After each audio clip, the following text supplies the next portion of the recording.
อบนี้ผมเอาไม้เซลฟี่มาทดลองใช้งานกันนะครับเป็นตัว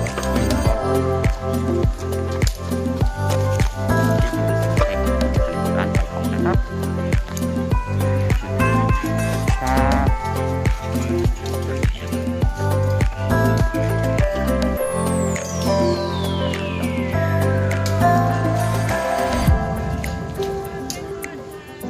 วันนี้ที่เราจะเดินมาเป็นเขาหัวหมกนะครับเป็นการมาครั้งที่2แล้วก็เราก็จะเห็นสมาชิกในทีมวันนี้เรามีมา4 คนเดี๋ยวไปไล่ดูกันทีละคนนะครับ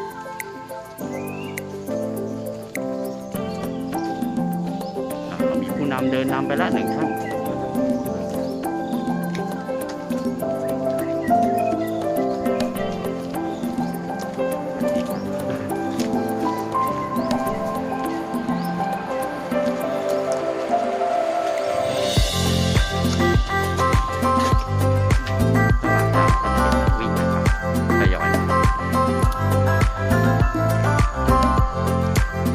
ครับสมาชิกในทีมหันหลังมาทักทายกันหน่อย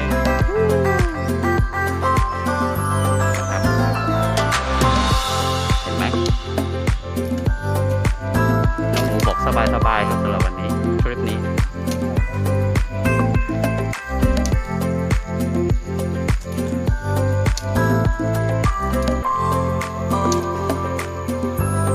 คนนี้ใครคุณปิดหน้าปิดตาไม่ยอมให้เห็นหน้าสวัสดีครับใครครับโอเค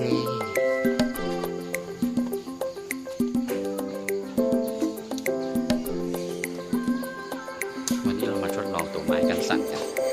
ดูสิมันจะกันสั่นได้ดีกว่าการใช้มือถือหรือเปล่า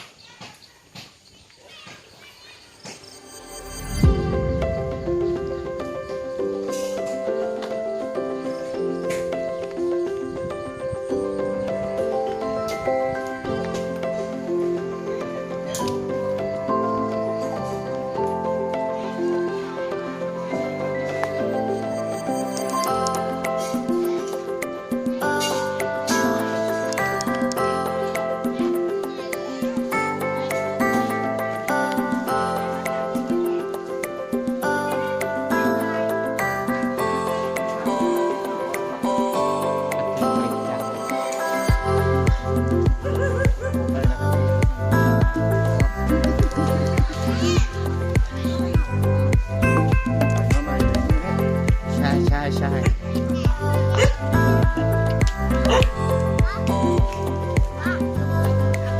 บายบาย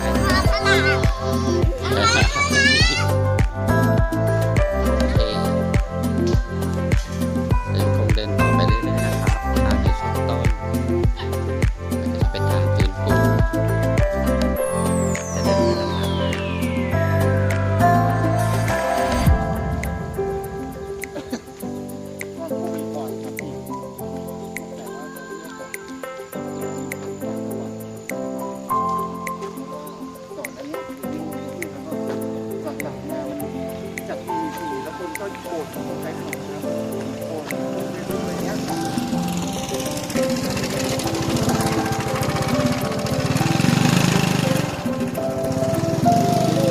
ไปผิดทางแล้วนู่นป้ายอยู่ตรงนี้นะครับเห็นไหมครับอันนี้เรากำลังทำให้ดูนะครับว่าถ้าไปผิดทางจะเป็นยังไงนะครับครับอย่าลืมนะครับถ้ามาถึงก็สังเกตป้ายนี้นะครับขอบคุณที่ดูที่ไปทางนี้เลยตอนนี้เราไปดูเส้นทาง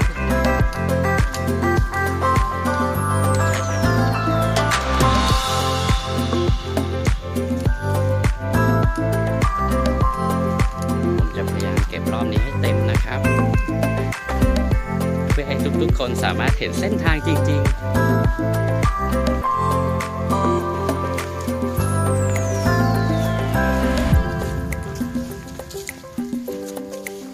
พอดีรอบก่อนไม่ได้ใช้ไม้เซลฟี่ไงแล้วก็ใช้มือถือเอาก็เลยรู้สึกว่าจะเขย่าเพราะเวลาเราเหนื่อย กับตอนเวลาปีนขึ้นปีนลงเนี่ยมันลำบากก็ถือไม้โผล่ได้ไงแต่ที่มาเห็นมันดังช่วงนี้พอดีเขาเพิ่งมาทำรีวิวเส้นทางแต่ก่อนมันยังไม่มีการรีวิวเส้นทางคนมาเขาก็ใช่พอมาทำรีวิวเส้นทางเสร็จปุ๊บเขาก็จัดอีเวนต์เป็นจ่ายเราขึ้น YouTube จัดเป็นอีเวนต์เรื่องของการวิ่งเทรลสวัสดีครับสนุกไหมครับ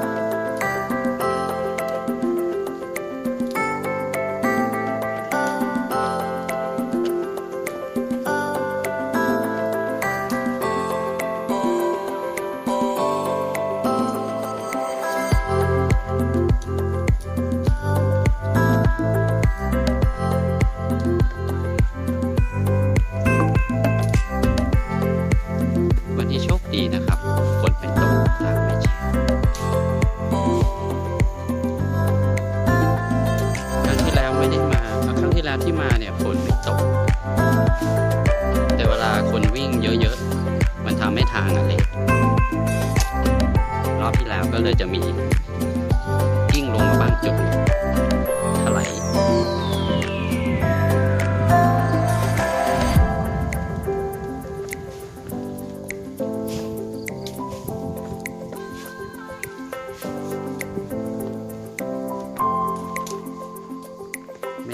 ใจนะครับถ้าในกล้องเราจะเห็นแค่ผู้นำที่เดินนำไปอยู่คนเดียว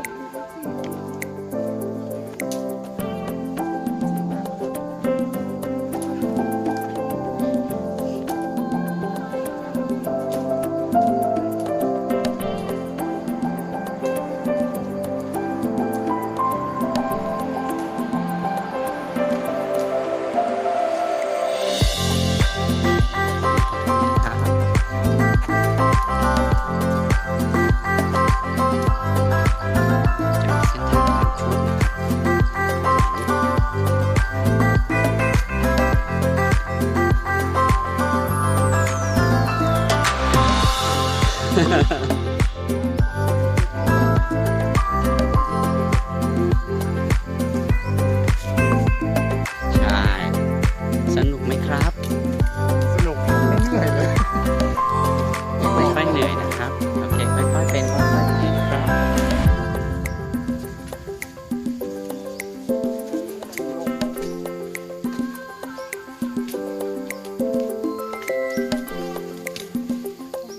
เรากำลังจะบอกครับว่าอันนี้มันแค่เบสิกเบื้องต้นนะครับ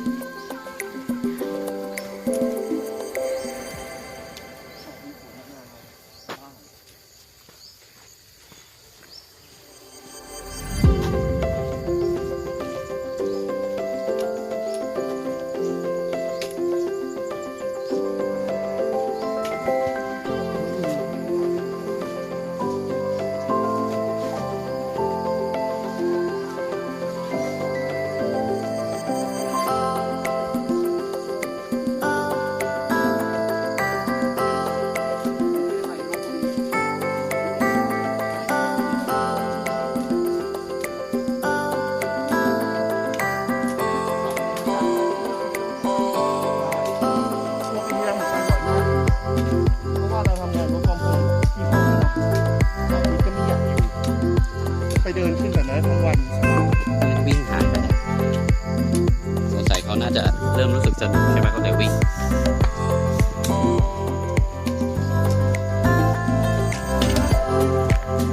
แต่พี่ขอไม่วิ่งนะเดินไปเรื่อยๆ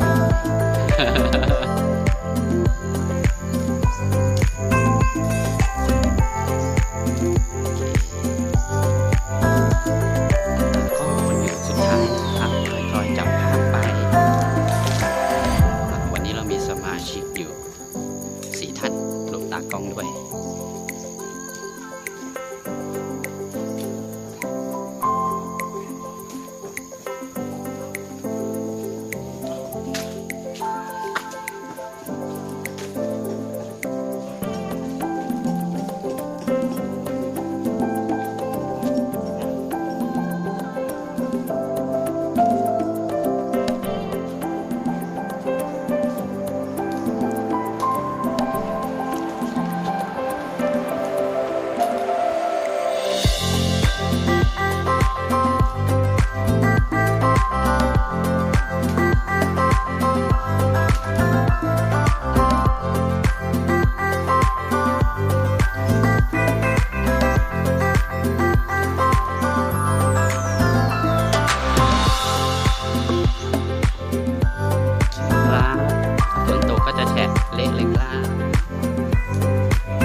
เจอหลังนู่นตรง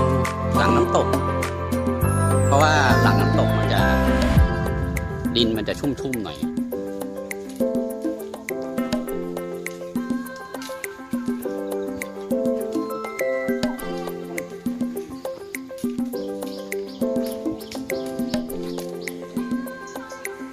ลืมโชว์เลยเมื่อสักครู่นะครับเพิ่งถอยรองเท้ามาใหม่เจอดีแคทลอนครับ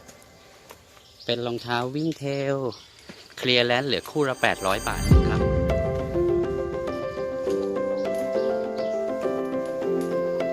ใช่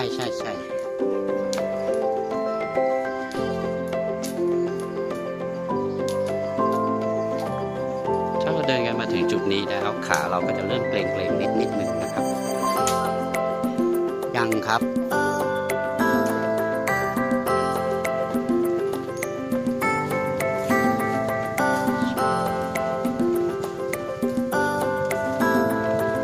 เราอย่าไปคิดว่าชันนะครับ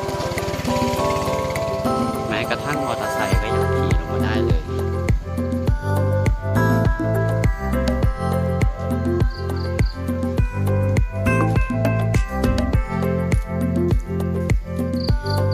วิ่งไหววิ่งเลยนะไม่ต้องเป็นห่วงเรา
ฉันรู้สึกว่าฉันจะลืมหยิบน้ำมา แต่ก็ไม่เป็นไรครับ เดี๋ยวระหว่างทางข้างหน้าอาจจะมีขายน้ำสัมภาษณ์หน่อยนะตอนนี้เป็นไงบ้างครับหอมเนาะเรายืนพักกันสักพัก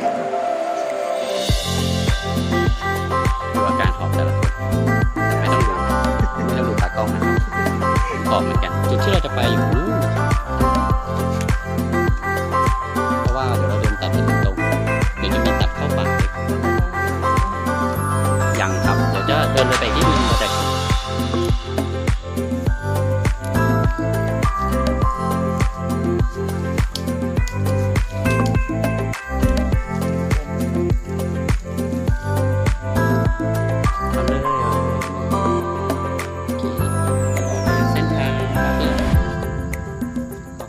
ครับอันนี้ครับที่นันทนาการจากบิ๊กซีนะครับบิ๊กซีซูเปอร์เซ็นเตอร์พลังงานนั้นผม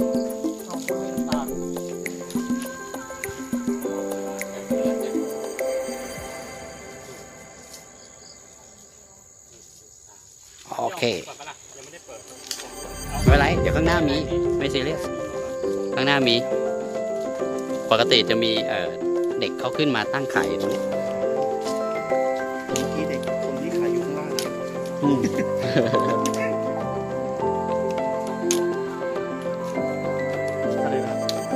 เก็บไว้ก็ได้ครับจริงๆเก็บเป็นที่ระลึกไว้ก็ได้นะส่วนใหญ่เขาจะเอาไปแช่แข็งนะเจาะเป็นสร้อยคอแล้วก็ใส่ไว้นะครับตลอดระยะเส้นทางขึ้นลงไปเรื่อยๆ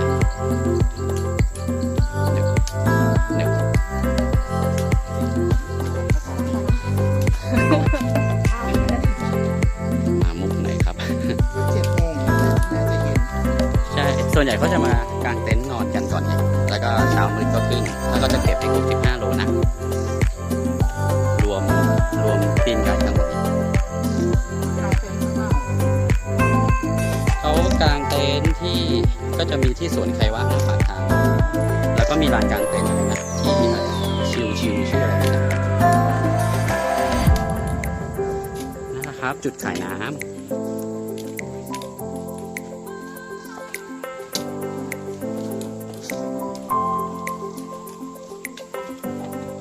ซื้อเป็นไม่แช่เย็นไป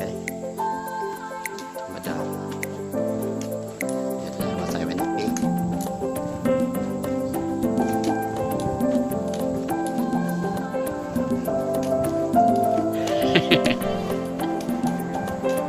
โอเคไปซื้อน้ำกันขอน้ำเปล่า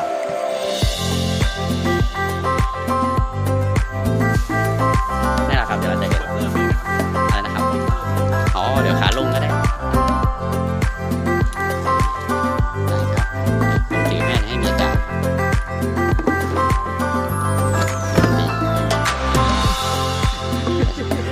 แต่ช่วยเมียถือนะครับเห็นไหมครับแบ่งเอากันทำเมียก็จัดไปขอบคุณมากครับโอเคเดี๋ยวหลังจากเมียเก็บตังค์เข้ากระเป๋าเดี๋ยวเราก็คืนน้ำให้ถือให้แป๊บเดียวครั้งที่2ครับแต่อันนี้ครั้งแรกครับจากจุดนี้เราก็จะเห็นไกลๆนะครับอยู่นู่นนะครับเห็นไหมครับใช่ครับปลายทางเราอยู่ตรงนู้นครับพอเราไปถึงคนน่าจะน้อยใช่ทางต่อไปจากนี้ก็ไม่ง่ายแล้วครับว่าจะเริ่มเป็นทางแคบๆเราโฟกัสกันก่อนนะครับจุดที่เราจะไปคือบนนู้นนะครับที่ผมชี้อยู่ในกล้องอาจจะมองเห็นไม่ชัดเท่าไหร่แต่ถ้าทุกท่านมองไปทางด้านซ้ายเราก็จะเห็นหางนางดำนะครับก็บ่อยอยู่ครับ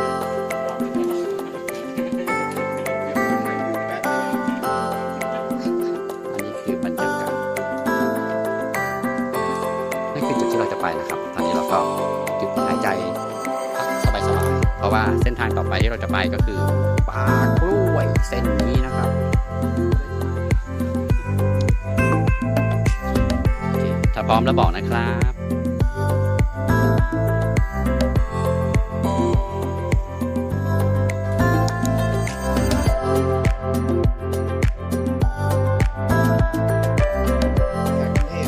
ไปกันต่อเลยอย่าไปเส้นนี้นะครับไปเส้นนี้ผิดทางนะครับ ผมลืมกด ตอนนี้เหรอครับ 1.32 กิโลครับ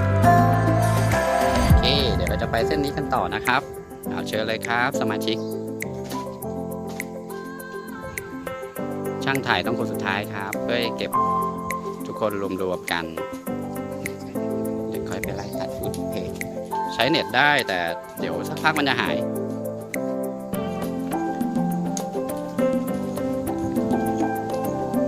เส้นทางตรงนี้ก็จะลำบากนิดนึงนะครับ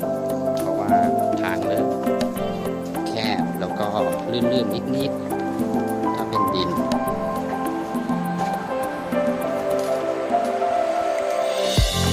ยังไงถ้ามาแล้วก็ระมัดระวังปลอดภัยกันนิดนึงครับ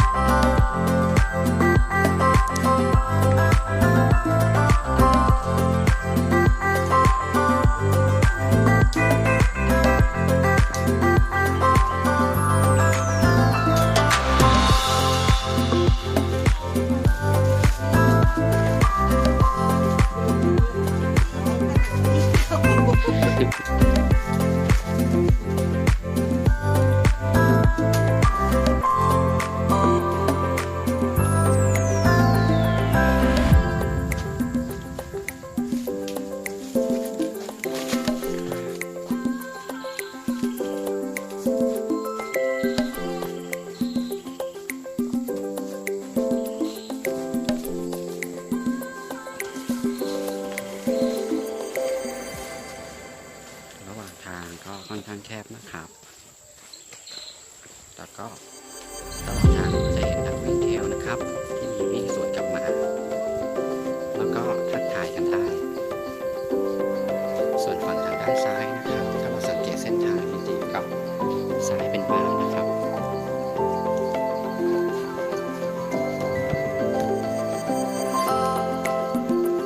เดินกันดีๆอย่าตกไหลลงไปนะครับ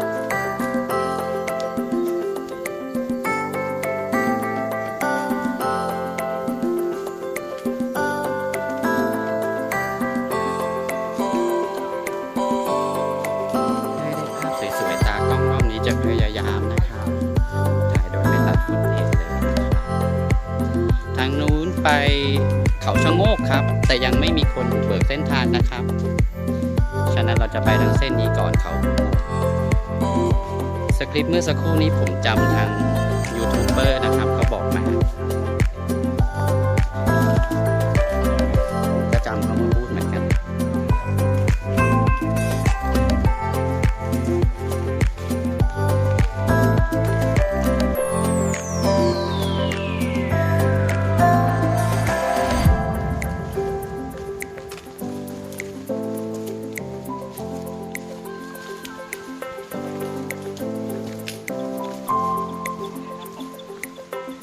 ถ้าถึงน้ำตกแปลว่าใกล้แล้วล่ะครับใช่ครับถูกต้อง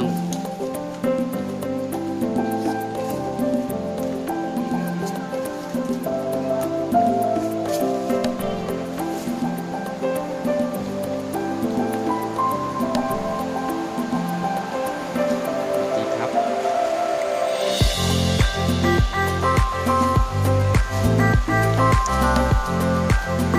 ยังไงตรงนี้ต้องเดินระมัดระวังเพราะว่าทางมันแคบแล้วก็ลื่นด้วยยังไงไม่ต้องรีบนะครับค่อยๆไปนะครับแล้วก็อย่าก้าวขากว้างเกินนะครับเดี๋ยวมันจะถลายลงไป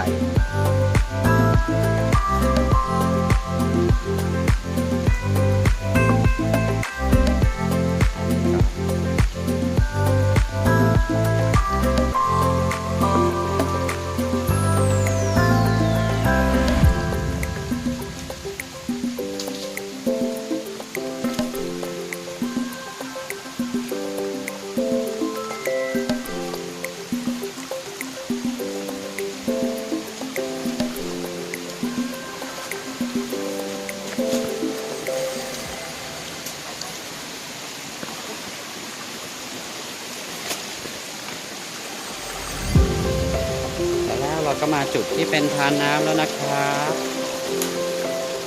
แปลว่าเราใกล้ละใกล้ถึงละจากจุดนี้ก็ยืนหายใจสักแป๊บนึงนะครับก็เดี๋ยวจะขึ้นอย่างเดียวละเก็บภาพสวยๆกันระหว่างทาง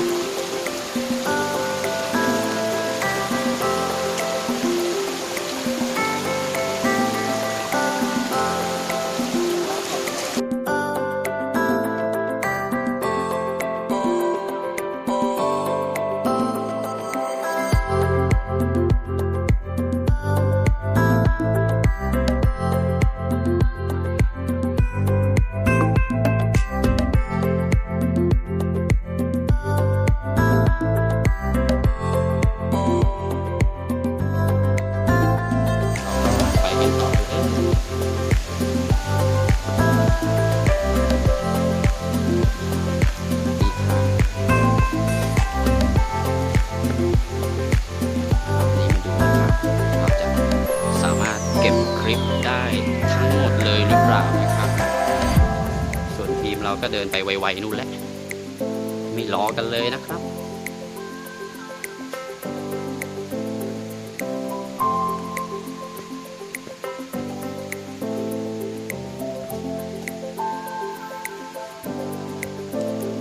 รอบก่อนมาถึงจุดนี้เราจะทำการตัดนะครับแล้วก็ไม่ได้ทำการอัดต่อ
ผมเข้าใจว่า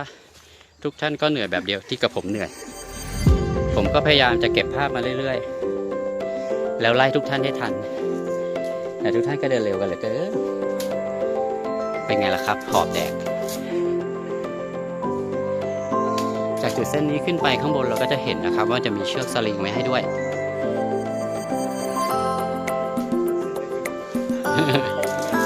เผื่อสำหรับบางคนที่จะจับนะครับมันก็จะชันใครที่พกถุงมือมาก็จะมีข้อดีนะครับ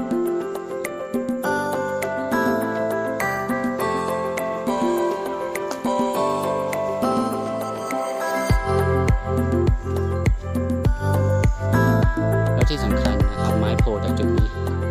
อาจจะไม่จำเป็นเท่าไหร่ครับ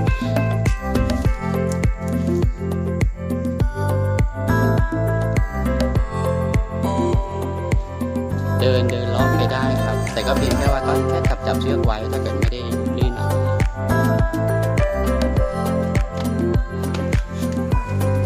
โอเคครับแล้วก็ทำไปก่อนนะครับพร้อมแล้วบอกนะครับตากล้องจะตามเป็นคนสุดท้ายเหมือนเดิมนะครับ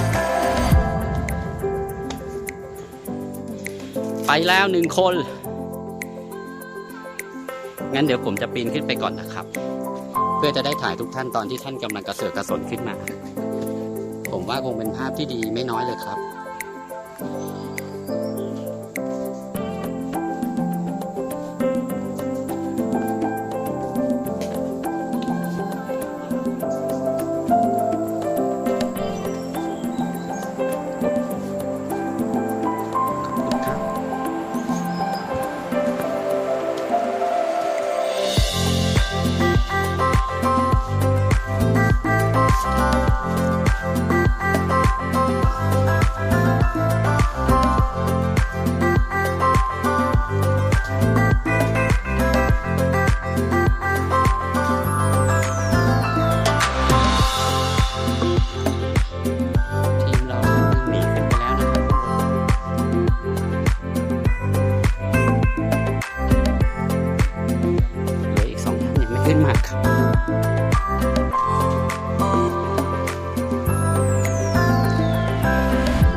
2 ท่านกำลังขึ้นมานะครับเก็บภาพเท่ๆสวยๆเอาไปให้นะครับรูปละ100-200นะครับเดี๋ยวผมจะส่งไว้ให้สู้ไหมครับ สู้ครับ โอเคสักครู่นี้ภรรยาเราไปที่นะครับกำลังจะทยอยขึ้นแนะนำว่าครับไม่ต้องจับเชือกก็ได้ครับจะได้ไม่สับสนนะครับถ้าจับเชือกรอบก่อนผมถลายก็เพราะเชือกนี่แหละครับ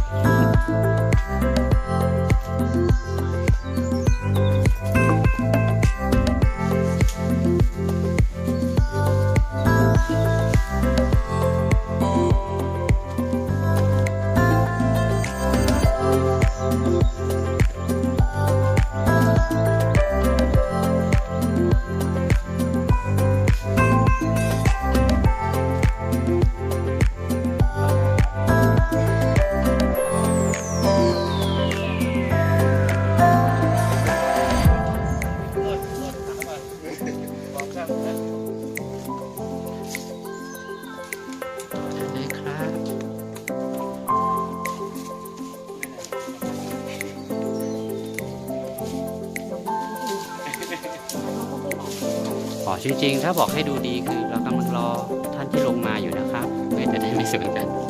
แต่จริงๆแล้วเราเหนื่อย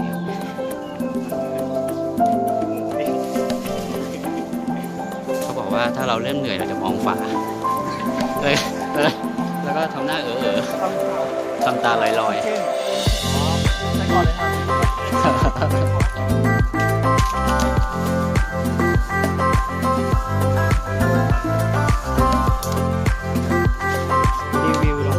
มีแค่ร้อยเกียร์แลนด์ถอยมานะโอเคครับถือว่าตอบสภาพได้เต็มที่อยู่นะครับดูจากรอบก่อนครับเดี๋ยวผมใส่รองเท้าวิ่งมาธรรมดาผมถลายแล้ว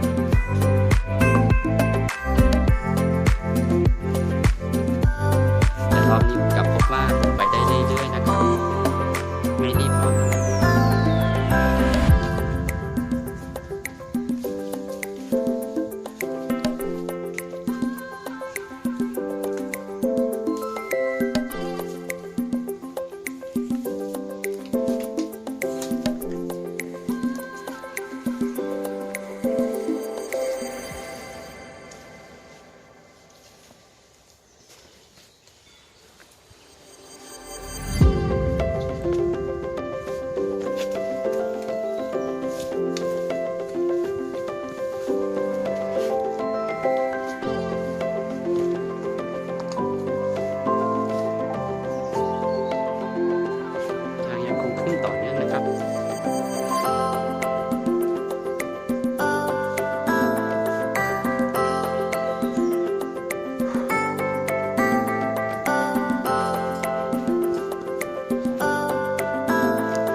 ยังไม่เคยเลย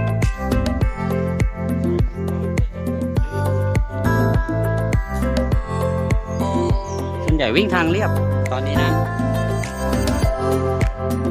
ถ่ายคนข้างล่างนิดนึง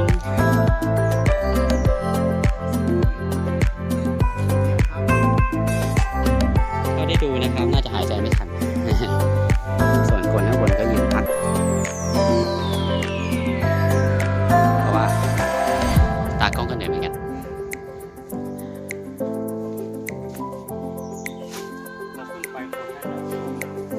ใช่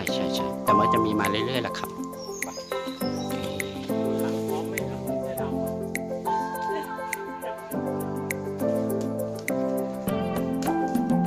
ค่อยๆขึ้นนะครับเพราะว่าช็อตสุดท้ายมันจะชันมากๆ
ครับถึงแล้ว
เก็บบรรยากาศตรงนี้ไว้ให้ทุกท่านนะครับ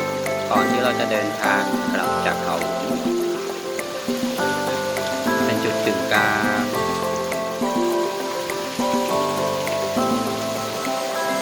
เห็นสายน้ำแล้วทำให้เรารู้สึกสดชื่นนะครับเราจะอยู่นิ่งๆสักแป๊บ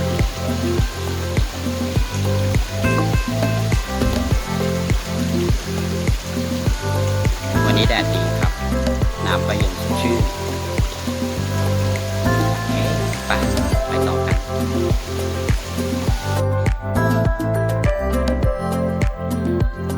คณะเดินกลับมาแล้วอ้าวภรรยาผมหายไปหมูทำไมหมูไม่ดูแลป้าเลยหมูต้องดูแลป้าสิ อันนี้ก็โอเคนะคือแบบมันพังแบบชัดเจนอะเพื่อไม่ให้เราต้องไปคิดอะไรเยอะไงบางทีคือถ้ามันพังน้อยๆเราก็จะคิดเยอะไง ไม่เสียดายที่ไหม อันเนี้ยพังชัดเจนเดี๋ยวออกไปข้างนอกก็น่าจะลอกออกมาเป็นชิ้นได้เลย ก็จะเหลือแค่ว่าจะไปให้เขาเย็บไหมอย่างนี้เพราะว่าถ้าทำพื้นก็ไม่คุ้ม งานเที่ยวน่านเที่ยวแม่สอดเที่ยวเชียงใหม่เที่ยวเวียดนาม ป้ามาแล้วอุ้ยป้ากับหลานเดินมาคู่กันเลย